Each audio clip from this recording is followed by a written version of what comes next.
Hello, everyone, and thank you for joining me this wonderful Tuesday. I am your host, Louise H. Reed, with listeners in over 145 countries and millions of iTunes downloads and ongoing podcasts. I'm the fortunate host here every Tuesday to look into the lives of everyday people doing extraordinary things. People who take brave, bold action in pursuit of their goals and are here to share their journey to help you do the same in yours. Before we start with today's guest, I'd like to thank you for joining me each week and for providing me the opportunity to share and grow with you. There is nothing more valuable than time, so I'm honored that you're sharing yours with me. And to show my gratitude, I'm starting a monthly giveaway. Anyone who likes or comments on a podcast episode, likes or comments on the live Facebook feed will be entered into a monthly draw for a prize. So comment and like away. Now I'd like to move on to today's guest. We have a very special person with us today, and I'm pretty excited for a bunch of reasons. The main one is that I've never had anyone on the show with a focus area in this specialty. So Mark Struczewski, also known as Mr. Productivity, is a productivity coach, speaker, and host of the productivity-themed show, the Mark Struczewski Podcast.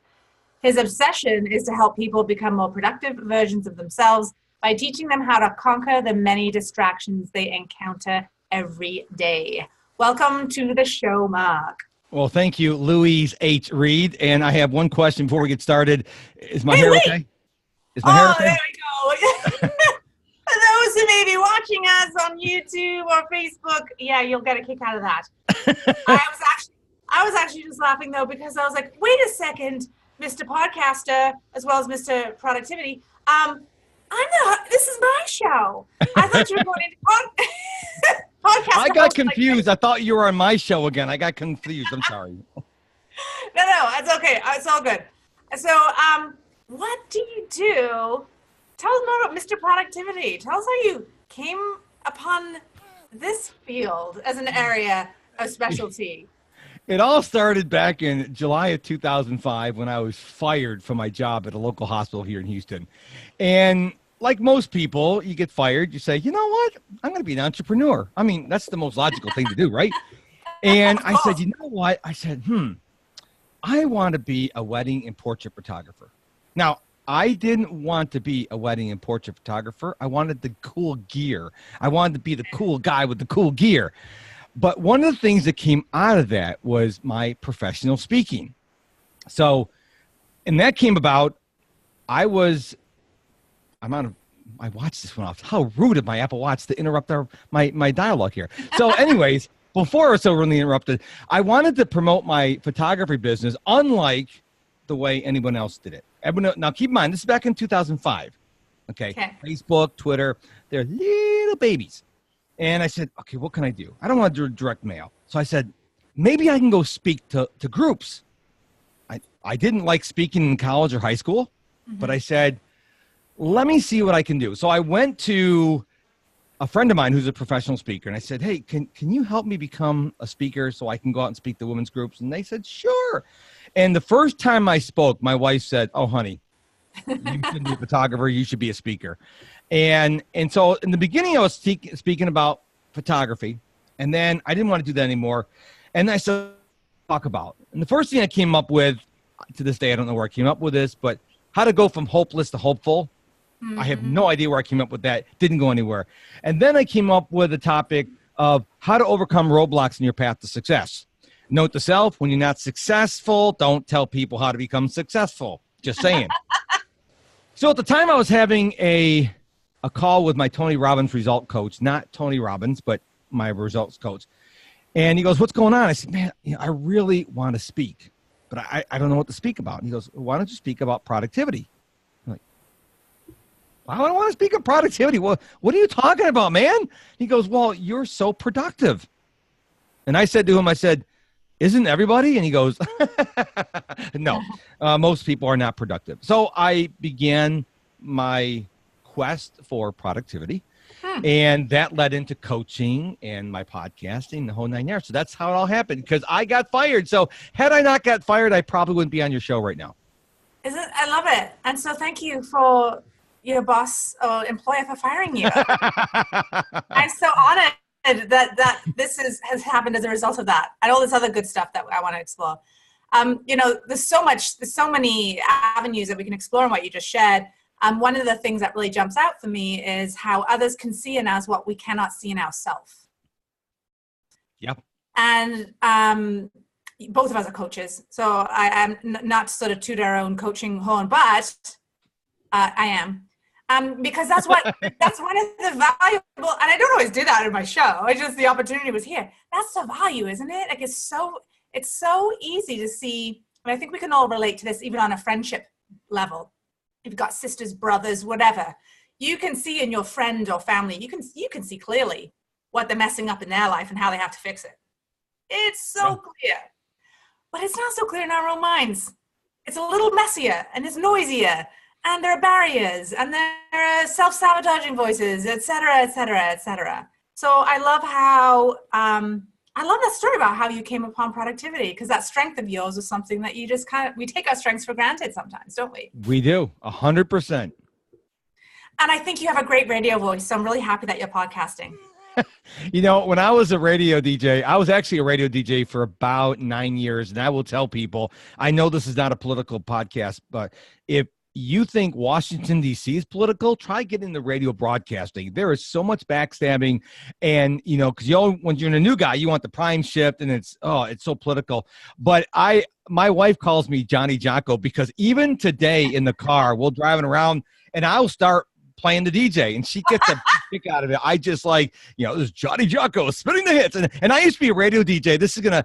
Some of your listeners are going to have to go Google this. I used to play the records. Like the records, what records are, but some of the younger listeners will probably go, like the Olympic records, or they're coming back. They're coming back because it's vintage. Yeah. Oh, no, isn't that scary? It's kind of like I flew a couple months ago to see my parents, and I upgraded to what they call it. They call it premium economy. Okay. Which is essentially the same seats we had 10 years ago. They just charge you more money for them, and they might as well call them vintage. I mean. I'm like, I'm paying $60 more for this seat that I pay. Whatever. Yeah. Let's not go down that road. That's not. So tell us a little, maybe you could give us a few of those hacks. I know productivity, like anything, there's layers to it, right? Yes. If it was that easy, everyone would be doing it and doing it well. And we wouldn't need experts and coaches like you to support us. But if someone listening right now is thinking, okay, well, can I do it? Like, how would I even start to assess whether I'm kind of productive or not? Where would someone start? Where would I start? The best tip I give everyone. So if everybody stops listening at the end of this episode, this thing I'm going to say, it's okay, because you got the biggest part out of this whole thing. See this thing up here? It's called our brain, our cranium, our noggin. When we get ideas, people we have to call. Customers we have to call on, whatever. You got to get it out of here and either into a phone, an app on your phone, or write it down someplace in a notebook, not on the back of a used Post-it that's you fell on the floor, or rip off the end of a piece of paper. You need to get it down into something, because the brain cannot remember everything you need to do. And I tell people, you've got to capture that immediately. So many people, clients of mine, say, "Oh, I won't forget." Yes, you will. It's not a question of if, it's a question of what you're going to fail, what you're going to forget. And the thing is, Murphy's Law is you're going to forget the thing you need to remember the most. So, and some people say, well, what if I'm driving? Well, as far as I know, in every country in the world, you can actually pull over to the side of the road, put your car in park, and then jot the note down. Or if you have someone in the car, you could tell them to write it down or have them put in the phone, but don't go and assume that you're going to remember later, because later is going to come, but the idea is going to be, where is it? I don't know. It's gone. So that's my biggest tip. Don't trust your brain. Okay. Well, I'm really glad I pass. I pass on that one. Okay. Yay. Yay. And so I actually have a folder that is got its ideas. It's in my ideas folder. Good for you. And I just put stuff in there, and then I ran, at times where there's pauses in my chaotic life, I'll go there and grab things, or I'll know that's something that, so I'm happy to say that that is one thing I do. I certainly have some opportunities to improve. I think things are really noisy. Things are really, really noisy with technology. Technology is an awesome tool, but I'm saying tool as a thing, as an entity. But man, has it made us more productive or less productive? That's a very interesting question, because I think technology is a blessing and a curse. I mean, I love the fact that you can be in Canada, even though you sound like you're in London, outside the palace, and I'm in Houston, Texas, and we can get on Zoom and have this conversation. Yeah. I've had podcast guests in Australia and Malaysia and Hong Kong. I couldn't do that without technology. Yeah. I love the fact that I don't really like social media as much as most people do, but I like the fact my daughter goes to school in Kent, Ohio. She goes to Kent University, how we can text back and forth. We can do FaceTime. So technology is a good thing, but technology is also a bad thing when you spend 8 hours a day watching cat videos on YouTube or on Instagram. So, it can be a blessing and a curse. Not that you've ever done that, Louise H. Reed. You'll never stop with that. No, I won't. I don't do that. Maybe Good if for it you. was dogs. Maybe if it was dogs. Oh, okay. In all honesty, I'm a dog person. Are you a cat person or a dog person? Well, our 9-month-old puppy's behind us right now, and we rescued her back in August. And what's funny is, very quickly after we got her, she realized that when Dad's in this room talking to this thing in front of this big box, I have to be quiet. And it's amazing. I didn't teach her that. She just started doing it. She's rolled up behind me right now. She's just like, oh, Dad's doing a podcast. It's like, that's really adorable. Podcast dog. So, I mean, I think, we have cats at our house too. Believe me, the dog knows that there's cats in the house, and she chases them all the time. But I think cats are like, so you're home, who cares? The dog, you can go out and get the mail, come back in, and you might have well come and fought the war and came back. They're so excited to see you. So true. It's like I've just come home with a gold medal from the Olympics. Yep. So I'm interested as well to get your perspective, in talking about productivity. Actually, no, let's broaden it. Maybe it's productivity answer, maybe it's not. If you think about the people that you know, or the people that you've read about, or the books that you've read, why do you think entrepreneurs or people in small businesses, why do you think they fail? They don't have a plan. I love how Tony Robbins puts this. We spend so much time saying we should do this, we should do this, we should do that, and we're shooting all over ourselves. We don't have a plan.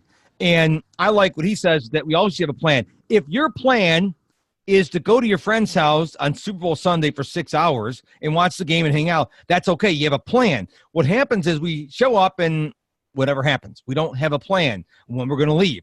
And I think people need to plan every minute of every day. Now, you will never get it right. You will never get it right. But let me tell you, if you don't have a plan and you wake up tomorrow, you're like, nothing's on my calendar. What do you think you're going to do? Are you going to be productive, or you think you're more likely to be unproductive? I'm not liking where this is going, Mark. You're sounding like my ex-husband. Well, what's going to happen is you're going to justify. You're going to say, you know what? I've been working pretty hard lately, so I'm going to take the day off. Okay, so you take one day off. That's okay, not a problem. But then you didn't plan for the next day. And you wake up like, there's nothing on my calendar. Well, you know what? I've been working really hard, 2 days off, and then less than 3 days, then the whole week, and it just goes on and on. Then you have trouble getting back in the groove of things. When you have a plan, even though you can adjust your plan, you can say, okay, I know I have an interview with Louise H. Reed, or I have these podcast interviews on my show, or I've got to do this call with this person. Now I have some semblance of what I'm going to do today. You don't ever want to have nothing. That is the worst thing that could ever happen, is to have nothing on your calendar. I know, I was just joking, kind of poking fun, although you do sound a lot like my ex-husband. I do agree with you. And, I'm just hearing it's be intentional. So if you have a day off, it's chosen, right? It's planned. I have a really, really, really busy next month and a half. And I have learned, it's taken me a long time to learn this, like literally just really realized the pattern about a month ago that I when I have busy periods and if I plan appropriately for a really busy period that I'm going to have, and I plan days where I will say more self-care than usual, it changes everything. It changes everything. And so I have to, when I plan out my next month, I have to be really, really intentional about where my time needs to go so I can maximize my results. Yep.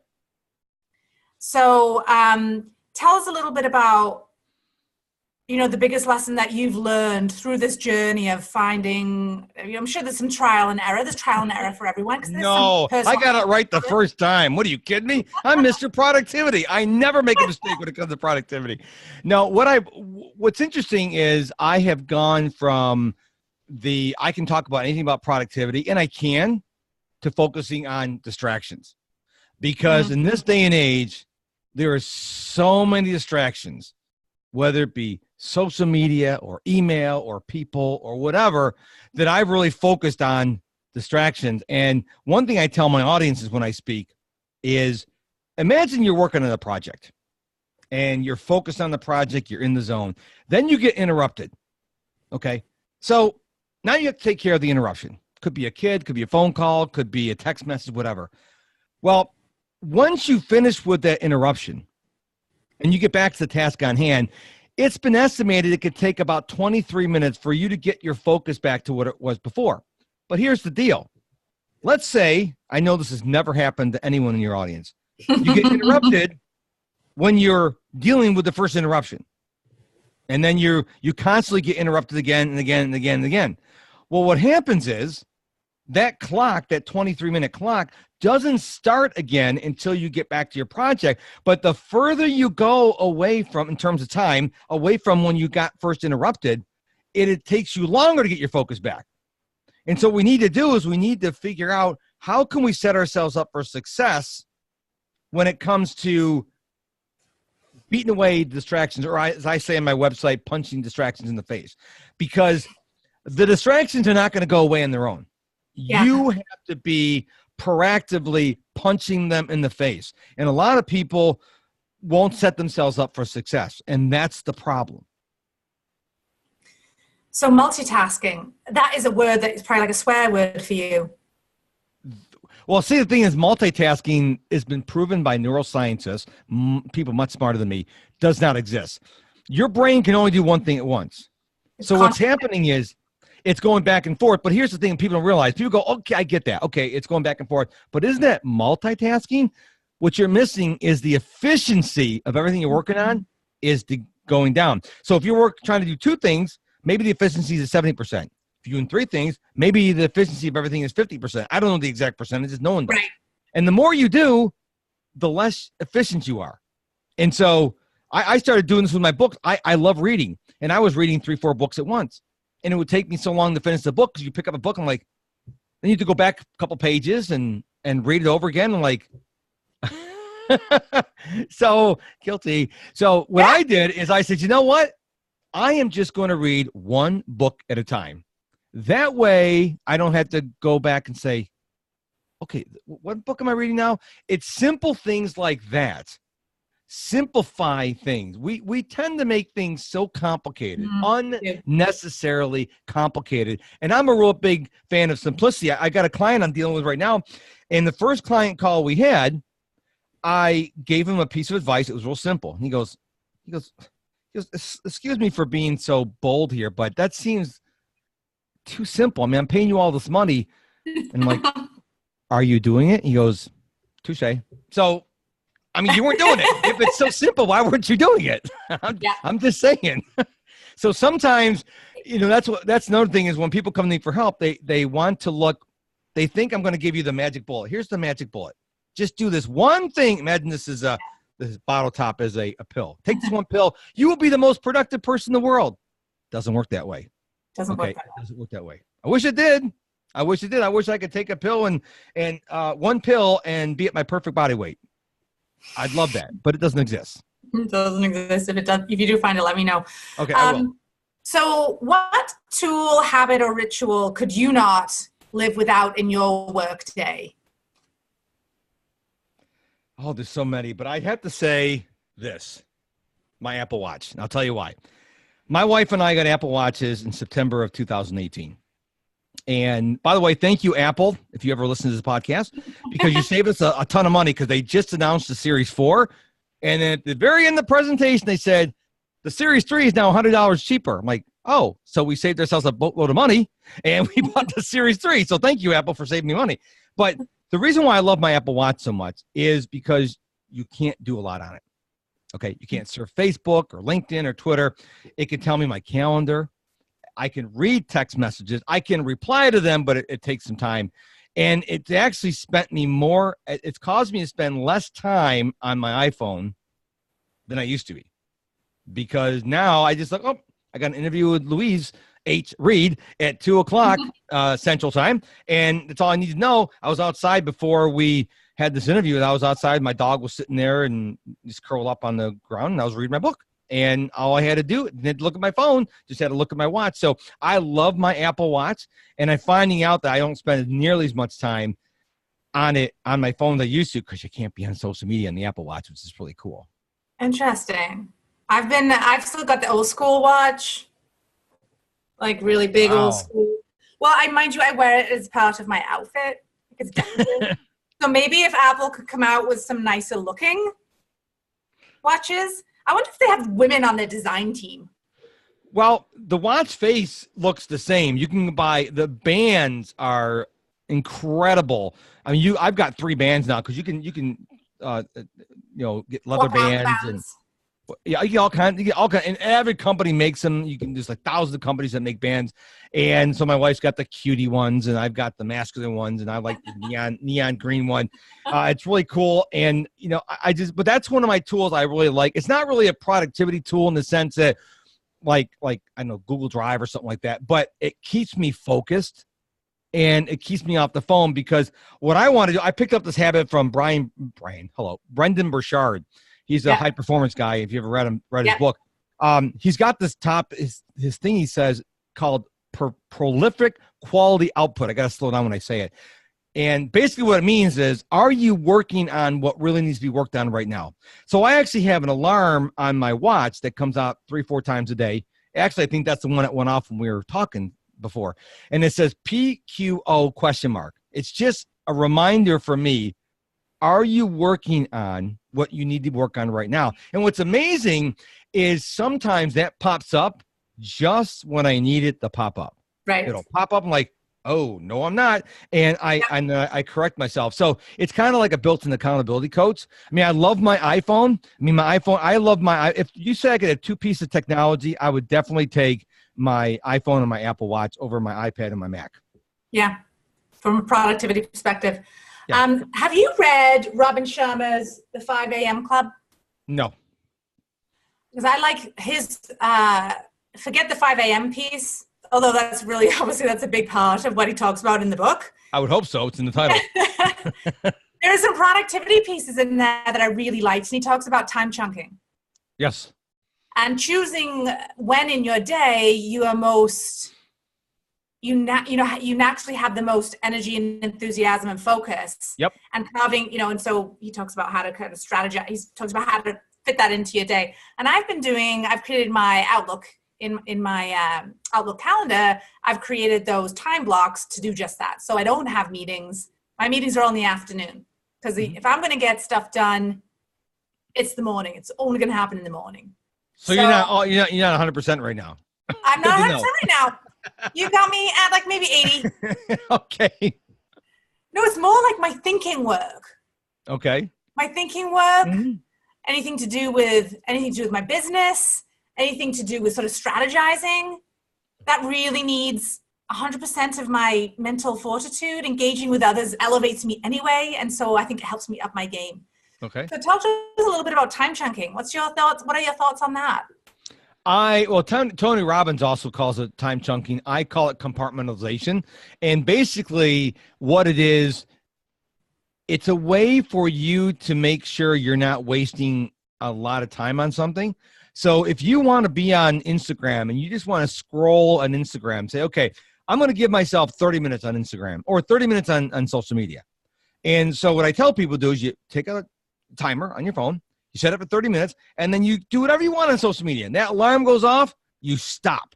What happens is we open up the game, we open up social media, whatever, and we don't have anything that's going to stop us other than maybe we have to go to the bathroom, but now people take their phones in the bathroom, or they have to go to sleep or go to work, and nothing's there to stop us. And so if you set an alarm on your phone that says, hey, moron, you're done, your 30 minutes is over, that's called compartmentalization. I like working in 30-minute chunks, except for this interview. Obviously, I would be off now because it's 30 minutes in. But when I read or when I'm working on my business or social media, I like 30-minute chunks. So I schedule my day in 30-minute chunks. I need to get a change of space every 30 minutes. Yeah. So like before I came on this interview, I read for a half an hour outside with my dog. My dog didn't read. I read. My dog just played around. And then I do this interview. And after this, I don't know what's on my schedule, but I like 30-minute increments. Now, the listener may say, I like 45. I like 90 minutes. Whatever works for you, but you purposely schedule these things in. But to your point, if you're not a morning person, because I get this question asked me a lot. Oh, I heard that Tim Cook gets up at 3:55 a.m. I'm going to do it. I'm like, are you Tim Cook? No. Okay. You need to do you need to do you. Okay. For me, I know a lot of high performers get up at the crack of dawn, before the crack of dawn. Yeah. Okay. Well before, yeah. But it doesn't work for me. For me, I usually go to bed around 10:30. I read until about 11:30, and I get up around 7 o'clock, 7:30. Okay. I'm an entrepreneur. I don't have to be someplace at a certain time. I won't take speaking gigs at 7 o'clock in the morning. I won't, because that's not my prime time. Yeah. And then I'm good all day long. But don't get up at 5 o'clock in the morning just because you read a book. If you have never been a morning person, can you become a morning person? Of course you can. But what's the advantage of it? Are you doing it just because you read a book and the author says you should? Or is there another reason for it? Maybe your prime time is, I know Pat Flynn, you may know, have heard of Pat Flynn. No. The smart passive income guy. Okay. He's got a big podcast, Smart Passive Income. He's a big podcaster and stuff like that. His website's Smart Passive Income. And he had little kids. And so what he would do is he wanted to be a good dad during the day when they were around. And then when they went to bed, then he worked until 2 o'clock in the morning. So you work around your life. So if you're starting a side hustle and you're working all day, well, then you do side hustle after when you come home. No big deal. But don't push a rope. If you're not a morning person, if you're used to waking up at 9 o'clock in the morning and you read a book about 5 a.m. club, you don't have to get up at 5 o'clock in the morning if that's not you. You have a reason why, and the reason why should not be because I read a book. It should be, well, okay, I can justify. I understand what the author's saying. I want to try it, but don't do it just because someone, including me. Don't listen to my podcast and do what I tell you to do.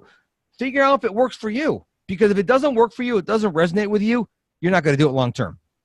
I love it. But being open to try new things is good, because otherwise we'll stay where we are. Yeah, exactly. So you've mentioned a couple times about your reading. What book are you reading right now? I'm reading a book by Mark Tegmark. It's called Life 3.0. And the reason why I wrote this book, hello, Mark. The reason why I'm reading this book is I'm fascinated by Mark Cuban. He did an interview at South by Southwest and for Recode. And the podcast is out there. And he talks about, in his bathroom, he's got a book called Machine Learning for Dummies. And he says, everyone, if you're an entrepreneur, small business owner, you better know what's going on with machine learning and AI. Machine learning is a subset of AI. And so I didn't go to Google, I went to DuckDuckGo because I like my privacy. And I just typed in, what book should I read to learn about AI? And the book that came highly recommended was this book, Life 3.0 by Mark Tegmark. It's an overview, so it doesn't get into the really nerdy stuff about all this programming. It just basically tells you how AI is going to, where it's come from and all this other stuff. Fascinating book. I mean, I'm like, I can't, I hope I got reading time scheduled after this interview because I can't wait to get back to it. It's so fascinating. So that's what I'm reading right now. But one book at a time.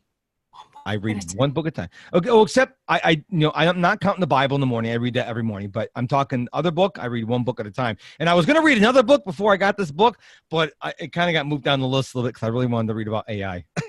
Yeah, I think I have 3, maybe 4 books on the go right now. But in my defense, In my defense. I'm going to justify here. No, I'm going to justify to 2. I can't justify 4. To be honest, I mean, I really can't, because that's just me being like, shiny object, right? I acknowledge and admit that that's the case. But I like to have one business book on the go and one book that's just an easy read. Like, for instance, I'm reading Michelle Obama's book, Becoming. And I like to read that before I go to bed. It's a very different kind of read than me reading Brene Brown, Dare to Lead. I agree. I'm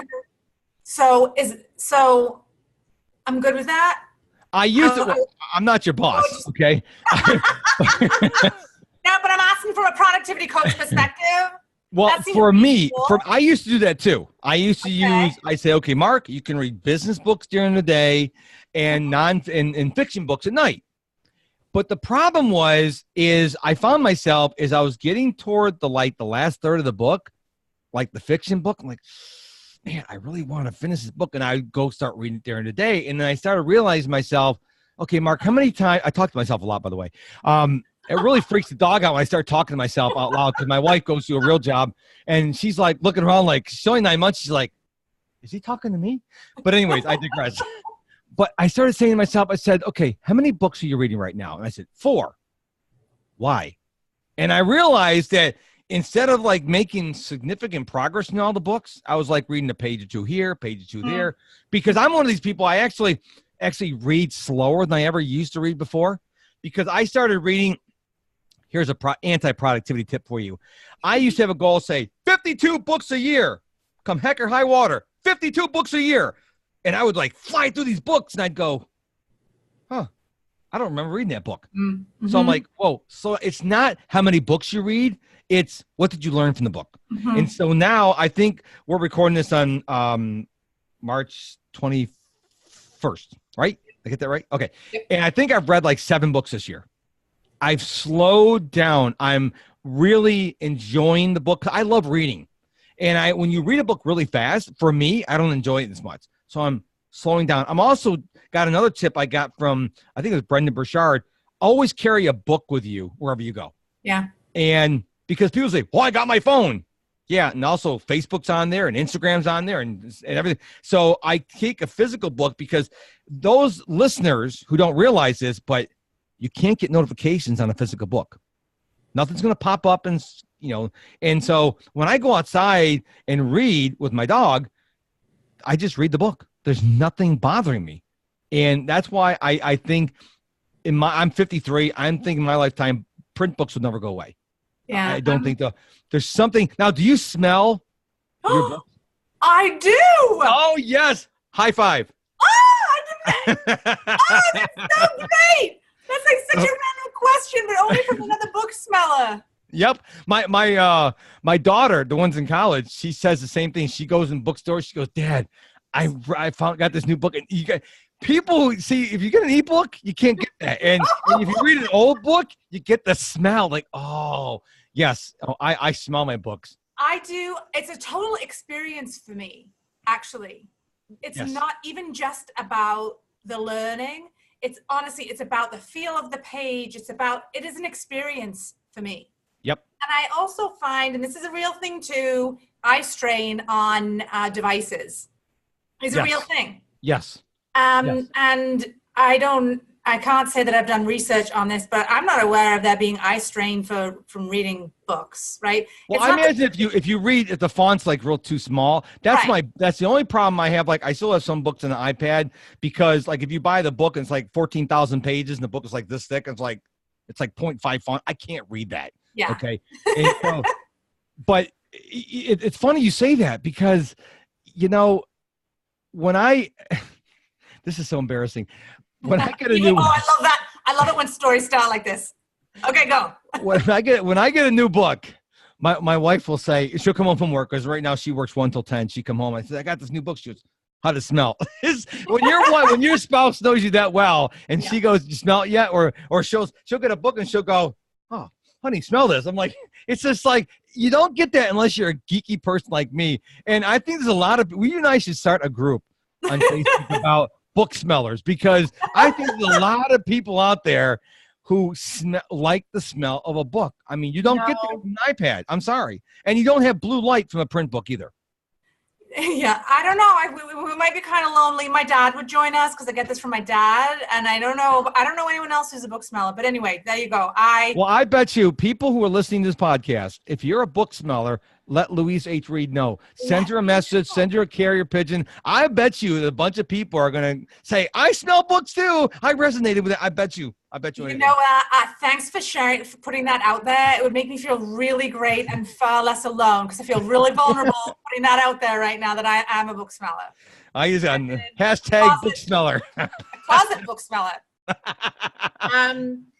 So you've mentioned a couple times too that, you know, and I know this to be true, that you work for yourself, and working for yourself or on your own, more so on your own, can be difficult and can be amazing. I think it's an amazing thing too. But what keeps you motivated? How do you stay how do you keep that fire lit? Because sometimes that fire doesn't get lit all that easily. Well, I am naturally like very in love with life. And sometimes I annoy people with my positivity. But I have a super, super, super awesome wife, Michelle. Love you, babe. And she's also my podcast editor, because the one thing I hate about podcasting is editing. And my wife says, "Oh, I'm a nerd. I like doing this stuff." It's like, great, here you go. So I get to concentrate and do the stuff. I don't have to pay anybody to do it, because the only ones who care more about my podcast than me is my wife. Yeah. I can go hire someone. They're not going to care as much as me. So she does a really good job. The other thing is I went out and invested in a high performance coach, and she's not a rah-rah coach. She is the type of person, every time I have a call with her, if I come on the call and I'm not like ready to go and I'm like, you know, full of energy, she'll say, "What's going on? Are you in the negativity world? What's going on?" And she'll call me out on it. And she goes, "Look, I know that you're going to be successful. I wouldn't have taken you on the client if I wasn't." So between my wife and my coach, I mean, it keeps me going every day. I mean, I love what I do. And I'll tell you, for years, I didn't make any money. I'm talking, to put this in perspective for your listeners, from the time I got fired in July of 2005 until the end of 2018, not including part-time jobs I had along the way. I'm talking about money I made for my business. Are you ready for you? Take a guess what you think it was. What's that, like 13 years? What do you think I made myself? Oh, no, please don't make me guess. Okay, I won't make you guess, okay? $20,000 total. Wow. Now, I have a very supportive wife who Clearly busts her hump because she believes in me. But see, the thing is, I don't want to burst any of these bubbles, but when you start going to business, you're not going to be Elon Musk. You're not going to be Oprah Winfrey. Oprah Winfrey was rejected thousands of times. Tim Ferriss, his first book, The 4 Hour Work Week, was rejected 37 times. You have to go through the muck and the mire and the quicksand and the no money and how we're going to pay the rent for maybe months or years. Yeah. And I came out the other side. I'm still excited about it. A lot of people go, "Oh, I tried that for a week, didn't work." I'm like, Facebook wasn't built in a week. So yeah, I really appreciate you sharing that, because I think that entrepreneurship, starting your own business, is very much romanticized. Mm-hmm. It's kind of like having children, but once you have the children, there's no return policy, and you can go back to a full-time job if you want. But anyway, I digress a bit. And so I think that the realness, as partly why I like to have this radio show, because that's what I like to kind of explore, is the realness behind the good stuff. It's not to promote negativity. It's to promote honesty and sharing, and then how you kind of overcome some of those hurdles. So through this time, what would you say is one of, though I'm sure there have been multiple, but what's one of the biggest challenges then that you experienced in this time since you got laid off from your job? I wasn't laid off. I was fired. Let's be very clear about that. I want to know why. Well, maybe we shouldn't go there. Well, I'll be happy to share. I'm an open book. She's like, "Oh, goody. She's all excited. You're a riot. What happened is I worked for a boss named Redacted, who used to like starch his jeans and his shirts. He's one of those people. He was all about appearance. Okay. I mean, this guy was so empty that when my wife met him for the first time, without him saying a word, she told me, the elevator doesn't go to the first top floor. The guy does it. No, it doesn't. He knew policies backwards and forwards. But I would walk into his office, give him an idea. He'd go, nope. And then he'd go to his boss and say, I got this great idea. And because he knew policies so well, I used to leave. My hours were 8 to 5. And there was a bus that came. I used to take the bus because it was cheaper than me driving my car all the way in downtown Houston. There was a bus that came at 4:57. So I'd run up the door at 4:55, and he'd write me up repeatedly for leaving work early. Even though he knew the next bus didn't come to 5:45. And that difference made a world of difference for me to get home at time. Yeah. And he was the type of person that the power went to his head. Yeah. And you probably worked for someone like that before. And I thought it was funny because when the day they fired me, they actually said, they took me in his office and they brought the what they call it, associate director, and they said, we're going to have to let you go. You've been written up 3 times, for whatever, playing in the computer and stuff like that. And as soon as they told me that, I got to leave. They said, well, we're going to explain to you why. I'm like, no, you just fired me. You're not my employer anymore. And they're up there trying to talk to me. I'm like, I don't want to talk to you anymore. Okay. You just fired me. You waited till the end of the day. Number one. Wow. Number 2, you had the IT department cut off access to my computer before you told me you were fired. So I found out I was fired from the IT department. Duh. So it was one of those things. Now, was I a perfect employee? No, I was not a perfect employee. But, I'd be caught on email, doing personal email and stuff like that. But he didn't like me from day one because he was born in the South. I'm from New York State, moved down to Houston, Texas. He believed that you should always call women ma'am and men sir. No exceptions, any age. And I grew up in New York, and we don't do that. Hey, Louise, I don't call you ma'am. Yeah. But he said you always call people ma'am. And he had in for me the day one. Yeah. And I don't think he didn't hire me. His boss hired me, and I don't think he would have hired me. But it was one of the best things that ever happened to me, getting fired from the job. Yeah, it's interesting you say that, and and the outlook and perspective that you can see clearly now, and we can connect the dots looking backwards. But at the moment, I was ticked. Of course, I was ticked. Are you serious? I ended up leaving my last job that brought me to start my own business. In a similar sort of way, in that I could see the writing on the wall, and I was actually told, if you want to be successful in this company, look at how other people who are successful, look at how they behave. And they were yes people, and there were lots of. I looked at them. I'm like, that is not me. I want to do a really good job and push the boundaries and do what you hired me to do. And so clearly, it was not going to work. But if I hadn't left on my own accord, one of 2 things would have happened. I would have been fired, or I would have ended up having a breakdown. Wow. So yeah. So it's interesting the things that push you to the journey that brings people to entrepreneurship. So I have one last question for you, and on the heels of all of this. And so recognizing that entrepreneurship is an amazing and challenging journey, what advice would you have for a listener who may be wanting to leave their job or start their own small business? What would you recommend as some of the, the next right steps to sort of assess and evaluate if that is a good move for them? Don't quit your job first. That's not the first thing. I want to lay that out there. So I don't want them to do that. What I want them to do is go get yourself a piece of paper or a pad. One of these things. If you don't know what it is, Google it. And I want you to get someplace quiet and tell your family and friends to leave you alone. Turn your phone off. Yes, turn your phone off. Okay. And I want you to write down everything you're either good at or want to do. Don't worry about money, because too many people put money. Oh, I can't make money. Look, no. We're going to get the passions out of your head first. That's first. Let's talk about our passion. Let's talk about what we would want to do the rest of our life if we never got paid for it. What lights you up? And don't do it for 5 minutes. Don't do it for 10 minutes. Just keep writing. And then what's going to happen is it's going to come in 2 stages. You're going to have a whole bunch of stuff to start. And you're write. And all of a sudden, nothing. And this is where people make a mistake. They stop. You go, oh, that's all there is. No. Now your subconscious mind is about ready to give you the really gold stuff. But it's like your subconscious mind, I tell people, is like a stubborn teenager. It's going to do what it wants to do when it wants to do it. So you got to be patient. You may have to wait 2 minutes, 5 minutes, 20 minutes, 30 minutes. But eventually an idea is going to come forward and like, oh my gosh, I haven't thought about that in years. And it's like, where did that come from? Yeah.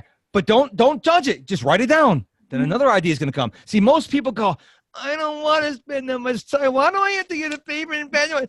And that's why they're stuck. But the thing is, when you actually sit there and write, you are going to get a lot of ideas pop onto your head.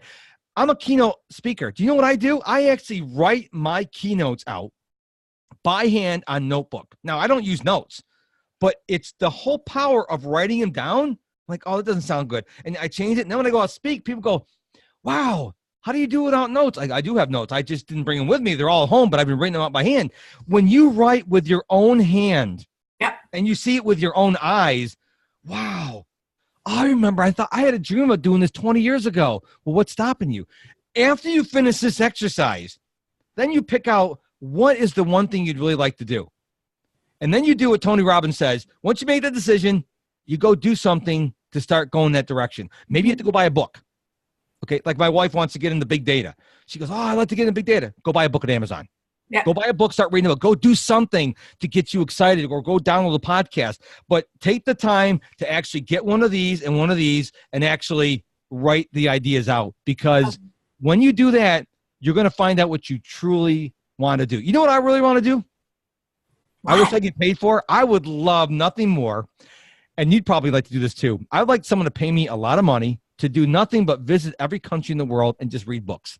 Not write a book about them, not write a report about them, not even write an article about them. Just pay me, pay my hotel, pay my food, pay my transportation, pay for all my books, and just I could just be a lazy slug reading books. I would love to do that. No, that's not true. I like speaking too, so I'd probably want to still speak. Have a few speaking gigs along the way. Yes. I think that sounds wonderful. I find it also neat how this last question really ties into one of the first things that you shared with us also, which was your sort of number one tip, if you had to give one, for productivity, when I asked about productivity hacks, and that was to capture your ideas down as soon as they come to you. So, and you said right away. So I love how what you just shared now, there's a power of the written form, your words, pen, paper, doing the actual writing. So thank you so much for all of that you've shared with myself and my listeners. And this time, it's been more than your 30-minute window and time chunk. So I'm extremely, extremely grateful for that. Thank you so much, Mark. Well, can I just say one thing before we go? Thank you. Okay. I want to hear from your listeners. I'm one of those people who, I know my wife says I have a big head, but I love hearing from people. So I'm sure you're going to put my link someplace, something to get a hold of me. Please reach out to me. You'd be amazed. Everyone thinks everyone reaches out to us. Very few people do. So please reach out to me. I would love to hear from you. Say you heard me on Louise H. Reed's show, and I would love to hear from you. Please write. I would love to hear from you. Was I unclear? Was I unclear? Yeah, sorry? Was I unclear? No, that's awesome. Okay. No, that's awesome. And so let Mark know what you like best. Let me know what you like as well. Let me know and let Mark know what you like best. Have you tried the hack? Where do you feel about writing, pen and paper, kicking it old school? Give it a try and let us know. I want to thank all of you, as I always do. I cherish this time I spend with you. Thank you to all of you, my loyal listeners and followers. And I'd like to remind you that information about my radio show, my guests can be found at louisehreed.com. And there you will also find the show notes and information about Mark and how you can reach him. Also, a big shout out, as always, to my producer, Cameron Steele at Contact Talk Radio Network. And finally, I'm here to highlight and showcase people who are taking brave, bold action and whose actions have a positive impact in our world. With that said, I'd like to encourage you all to be brave, be bold, and be happy. Until next Tuesday at 11 a.m. Eastern Standard Time, I'm Louise H. Reed, wishing you an amazing day. Thank you, friends.